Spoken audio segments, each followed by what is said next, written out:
Kəlağayı Azərbaycanın çox əsirlik mədəni irsinin ayrılmaz hissəsi olaraq, xalqımızın təfəkküründə saflıq, gözəllik və sülh kimi anlayışları həkk edib.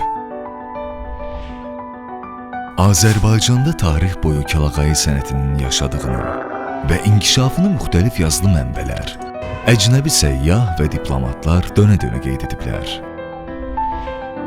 Azərbaycan Kəlağayı sənətinin bənzərsizliyi, onun Kəlağayı simvolizmi və ənənələri sənəti adı altında UNESCO-nun qeyri-maddi irs siyahısına daxil edilməsi ilə təsdiqlənib.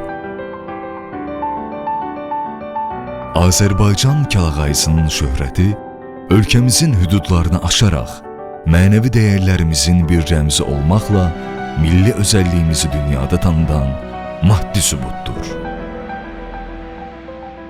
Azərbaycan xalqı olduqca, onun maddi və mənəvi dəyərləri yaşadıqca, Kəlağayı sənəti və onunla bağlı olan ənənələr, saflıq, ləyaqət, şərəf və gözəllik kimi yüksək meyarların daşıyıcısı olacaqdır.